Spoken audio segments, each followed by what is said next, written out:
First of all, there's a lot of talk about rivalry and those kinds of things.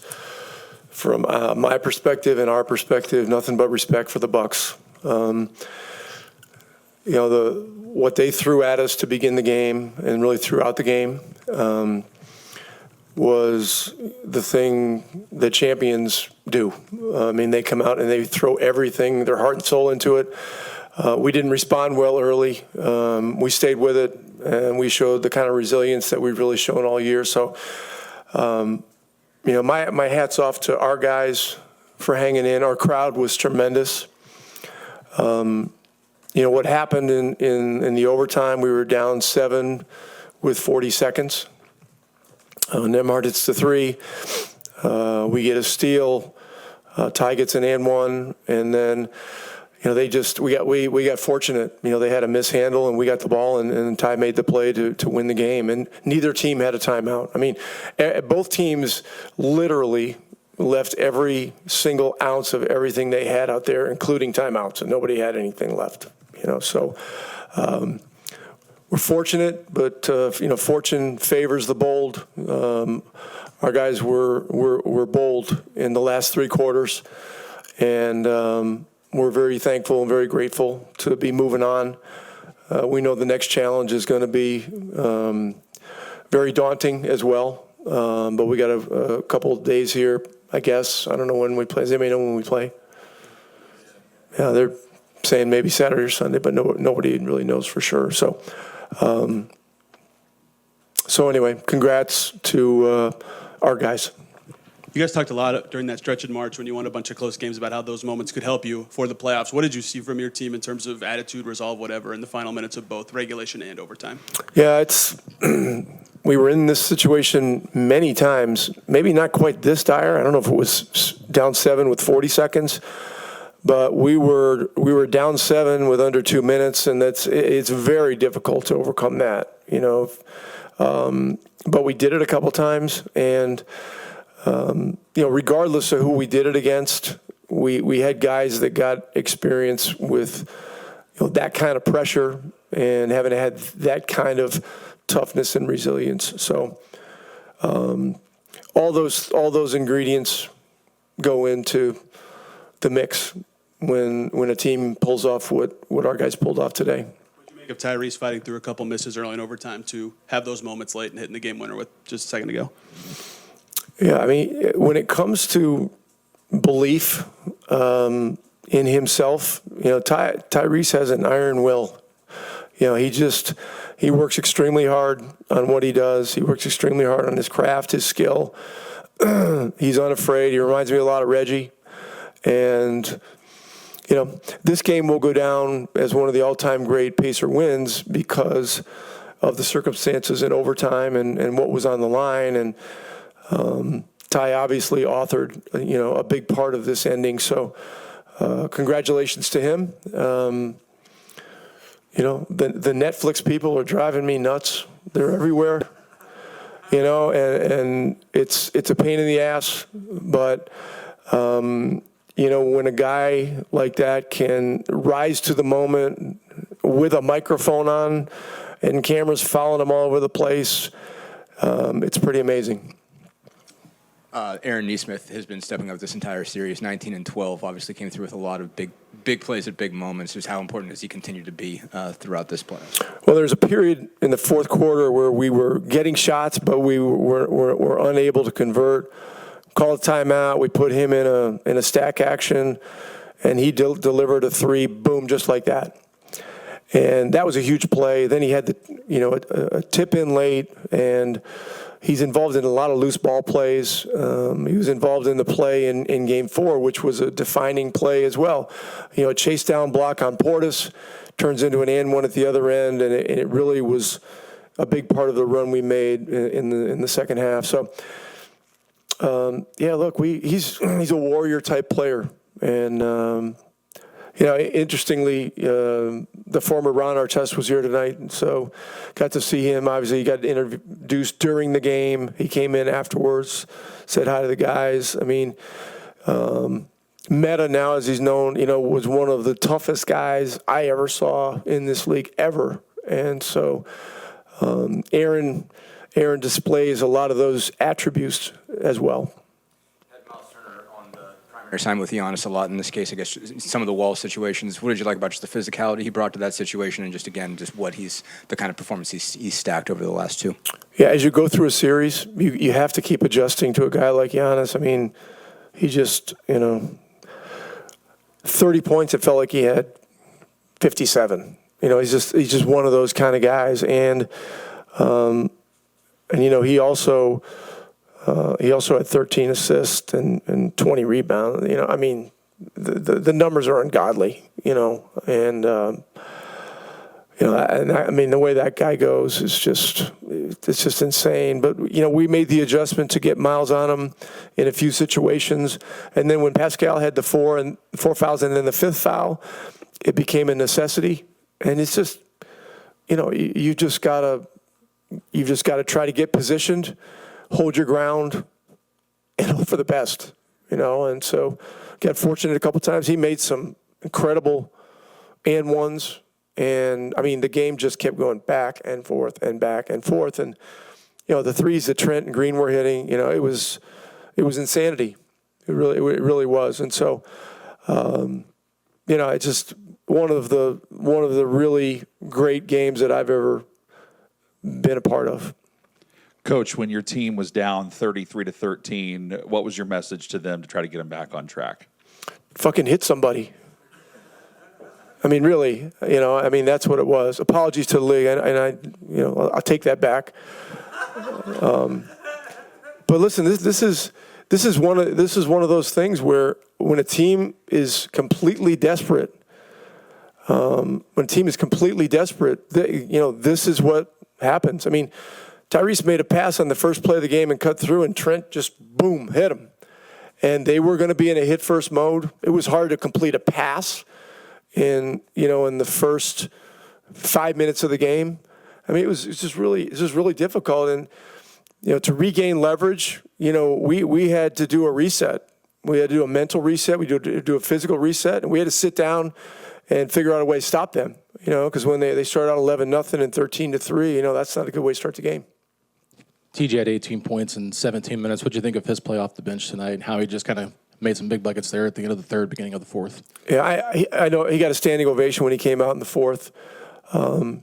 Very easily could have, perhaps should have stayed with him another minute, but we had a side out situation with low clock, so decided to go back basically with the starters at that point. But TJ did his job. He did his job tonight. He was everywhere. He was putting pressure on the rim. He was putting pressure on their team. And he was leading the way he leads. And so, our fans got a lot of love for him. I got, tons of respect for him. And, tonight was similar to last year's deciding game, Game 6. He had I think he had 21 or something like that in that game. And, we needed a big lift off the bench, and he gave it to us. Rick, you mentioned that Tyrese reminds you of Reggie. In those clutch moments, what stands out? What similarities do you see between the two? Well, I mean, certainly the physical appearance is one thing. And that's no disrespect to either guy. I mean, Reggie was one of the toughest players that I ever saw in the NBA, particularly when you factor in his slight build. But he was wiry strong, and he had an iron will. And he was going to find a way to hit a shot or get to the free throw line or scramble around and get a stop when you absolutely needed one on a great player. And Ty has a lot of the similar attributes. He's stronger than you think he is, and he's very tough-minded mentally. And he similar to Reggie. I remember the old Market Square Arena. There was a picture of Reggie holding the ball, on the side of it. He was the only picture of a Pacer player, and it represents the fact that that player wants the responsibility of being the face of the franchise. And with the way Ty plays, you can tell he wants the responsibility of being that guy. And so even when it's tough, he doesn't waver in his belief, and he keeps attacking and keeps fighting. And so no better example than the last 40 seconds tonight. He's a real one for that. Exactly. But since I have it anyway, I guess just start taking just kind of the craziness of all of this. Obviously, to fall behind by 20, the way you guys started and managed to pull that off. Just what did this take? I'm still kind of trying to process it, man. That was one of the craziest games I've personally been a part of.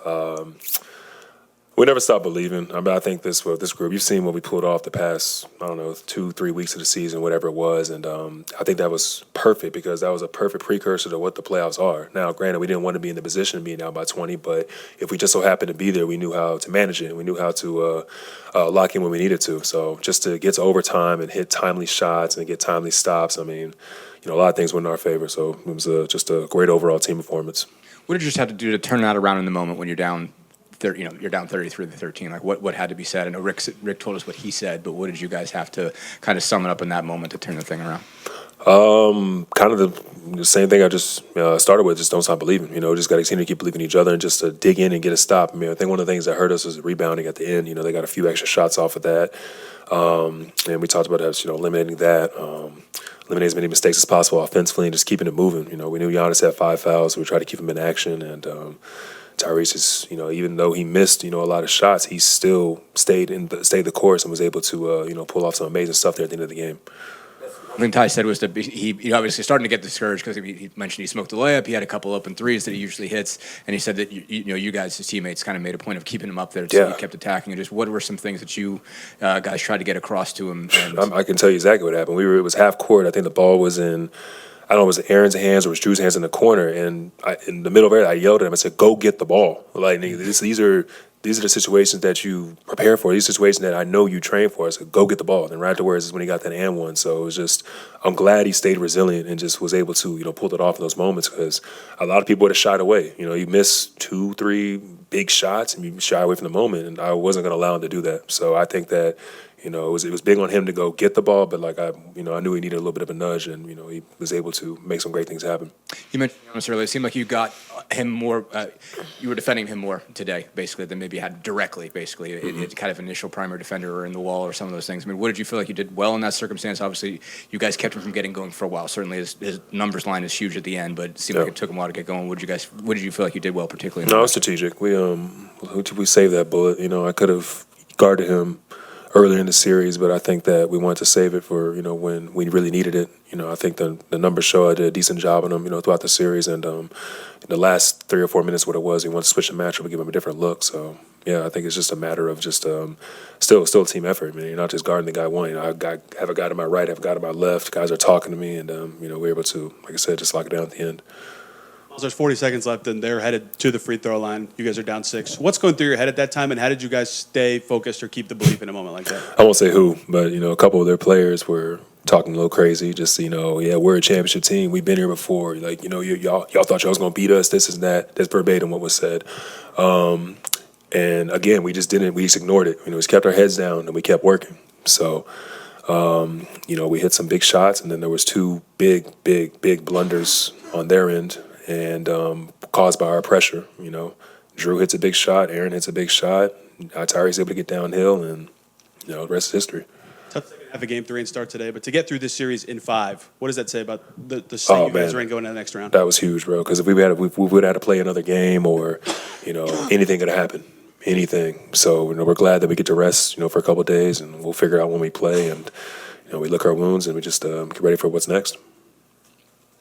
At almost 50 playoff games, perspective is the word I kind of think of when I look at you. So how do you, I guess, kind of quantify or describe where you started to where you are now and everything's kind of happened to get to this point? I remember my very first shot in the playoffs. I got fouled. I went to the free throw line, and my hands were shaking. It was in Toronto. It was my rookie year, and I smoked both free throws. And I was like, oh, wow, this is real. You know what I mean? And to go from that to being, one of the leaders, one of the guys that has the experience, and one of the guys that's, have been in Game 7s and been in tough environments, I'm just able to provide a lot of, I won't even call it wisdom, just experiences, provide just perspective, if you will, to these guys, and keep guys calm and just there's not much I haven't seen. So, it's amazing that I'm at 50 games, but, I'm just trying to continue to keep rolling.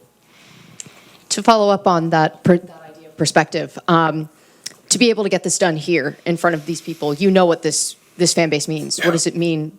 What does it mean to be able to be a part of this and be able to do this for this fan base? Yeah. First and foremost, shame to the fans that left early. Like, y'all know better. Y'all have watched us play for a long time, and you know who you are. But I think it was dope, man. Just you feel the energy, man. Like, you just really, really feel the energy here in Cambridge when in moments like that. You make a big play, or forget about the shots, man. Indiana fans love when you dive on the floor, or you get a big block, or a big rebound. Like, they care about the gritty stuff, and those are the plays that I think personify what our city's about. There's been a lot of grit down the stretch in a lot of games, regular season into now. How did those regular season wins that you guys were able to turn out and pull out affect and come to fruition in a game like this? It was an amazing mock test. That's what I call it. Those games where we were trying to, one, get to 50 wins, and two, just win. Period. Know how to win. What it takes to win. Winning is very hard in this league. Even harder in the playoffs. So being built to those resilient moments, and then being able to actually pull off what we pulled off here tonight, it's just it's incredible, and a testament to just our team's overall psyche, and just overall philosophy. Just never give up. Myles, I asked Ty about him too. TJ had 18 off the bench. Yeah. You guys were kind of struggling there in the start, and he was really kind of just keeping you afloat. Talk to me about his effort tonight and how big that was for you guys. Just consistent, man. TJ is someone who just he's a pest, bro. He's someone you love to have on your team, hate to play against him. I think that he can really change games, and he came in confidently, hit his shots, got guys open. Got me a big dump, was able to chest bump my pops, I think that was dope. And little stuff like that, man. He's just a spark plug, he, like I said, someone I've been playing with for a long time. So, again, nothing really surprised me with him either, man. He's just built for these moments. Myles, I know it was a heated series and things like that, but when you look at Giannis, you faced some all-time greats throughout your career. How much respect do you have for him leaving all that out there? And obviously you all taking everything it needed to get past that. Of course, he's someone I've struggled with in the past. Ty, can you just take me through at the end of that game, what's going through your head between being down 7 to winning? Yeah, man, I missed a lot of easy ones there in the fourth. Smoked a big layup after hitting that three that would have put us up 2 possessions. They came back to bite us, and they went on a little bit of a run. Missed like 2 or 3 threes in a row, but I got a little down about it. But, my teammates encouraged me to stay with it. They said we would get a chance to win it at the end, and they would rely on me to do that. So those guys kept me up. Drew made a huge three that probably won't be talked about a ton. Had a big steal there in that trap. And we just made plays when we needed to. And I think that's part of the resilience of this group and what we've proven all year. So, it wasn't pretty, but we'll take it and, celebrate this one for the night and, got to get ready for Cleveland. You said you were down a bit. Can you describe that feeling in any more detail and what your teammates said to get you back up? Yeah, I missed all open ones. I missed a wide open three on the wing. I smoked a layup that probably should have been a dunk. Missed another wide open three off the offensive rebound, which feels like it's usually an automatic off offensive rebound. And I think that's where I was just discouraged a little bit. But my guys stayed with me. Andrew, Myles grabbed me on the side, just, forget about it. You're going to get another chance to make big shots. And they counted on me, and, I just tried to, make a play in the end. Drew shot, since you said it won't be talked about enough. What did that mean? Yeah, it was huge. Forced timeout allowed us to, I think, if he had missed that, we would have probably tried to foul right away. But he made it, and that allowed us to, kind of be more aggressive in terms of just trying to get one trap, and I thought we did a good job of trapping without fouling, forced a couple turnovers. They had a turnover by themselves there at the end. But I feel like that, constant pressure, and we just kept talking about the wear down effect of they started hot, but let's just wear on them. And we were able to do that. And, I think that's why we came out to win.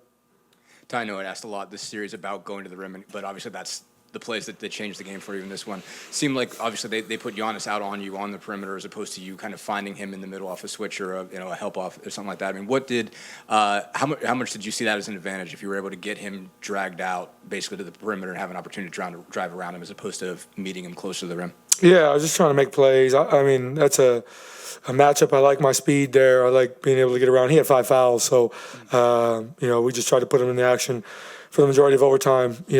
Try to attack him, see if he would pick up his 6th. He didn't, and I just tried to make shots down the end. But I thought we did a great job of keeping our spacing and just guys making plays when they had to, and that's what it's about. Wanted to ask you about sort of everything happened after that ball goes, and obviously got jumped up on the scorer's table and everything like that. Obviously had a moment with Giannis. Obviously had something happen between Giannis and your dad. What all did you see transpire? What all kind of went down there, and basically what happened? Yeah, I mean, after we won, I kind of blacked out a little bit. I don't really remember a ton. Then all the guys grabbed me in my head. As far as the incident between Giannis and my pops, I had no idea it happened until I got to the back and was showed the video. Me and my pops have talked about that, and I don't agree with what transpired there from him. I think basketball is basketball, and let's keep it on the court. And I think that he just got excited, saw his son make a game winner, and came on the court. But I think we had a conversation, and I think he just needs to just allow me to just play basketball, stay over there. I'll come to him to celebrate. But I think it's the emotions of the game just got excited there.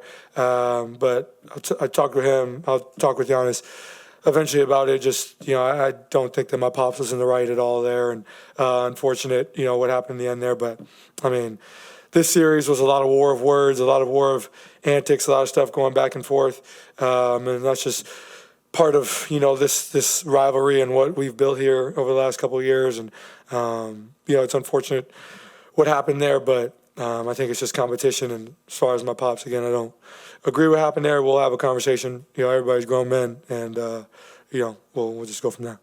Tyrese, Rick compared your iron will to Reggie Miller. What does that mean to you to kind of being mentioned with him? Yeah, I think I think anything that I do, especially in the clutch here consistently, is going to get brought in the same conversation as Reggie. And I think I kind of mentioned this earlier when I hit the shot against the Bucks in the regular season. Like, he's had a lot of moments here, and I'm trying to write my own story and trying to continue to, I think Reggie made a lot of plays for a lot of you guys when you were younger, and a lot of people when they were younger to see, and reason why he's such a legend here, and the greatest player in our franchise history. So I'm just trying to, I think he's laid the groundwork, and I'm just trying to, get to that level, and think that I'm relied on to make plays down the stretch, and I'm just trying to do that to the best of my ability. So, just trying to create moments of my own that we can talk about one day. But anytime I'm mentioned in the same breath as that guy, it's an honor, because I have a lot of love and respect and a great relationship with Reggie. You said you guys got the same build. Do you agree with that? Yeah, very skinny. Probably I can definitely agree with that. Yeah. Ty, TJ had 18 off the bench tonight. Talk to me about his effort and what that did for you guys. Yeah, I think we've talked about this all year. I mean, the reason we talk about our depth all the time, right, is that we got guys that can chip in on any given night. And I think that throughout the first 4 games of this series, you saw our starters really come out and throw that first punch, and our bench kind of just continue it. Today we were trash. We started the game awfully. They threw a haymaker to start the game, and we couldn't put the ball in the basket, couldn't get any stops. And our bench came in and just made plays, and that started with TJ getting downhill, forcing them to collapse, making plays.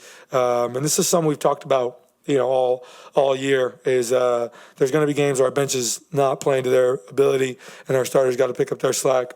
There's games where we don't, and the bench got to pick up our slack. And that's part of the great part about our team. I think everybody talks about our depth and, how much team basketball we play. You see, we lead the playoffs in passes, assists, everything. We just enjoy playing on the same team and enjoy just playing the right way.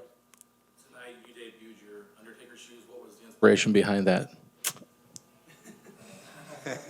I love WWE. I've been waiting to pull those out, and obviously I have my pinstripe P that I've been wearing for the majority of the playoffs. Those are coming out soon. I think May 9th is the date. Make sure you get a pair. But the Undertaker pair, I've been holding and waiting for the right time, and it just felt like the right time today. Yeah.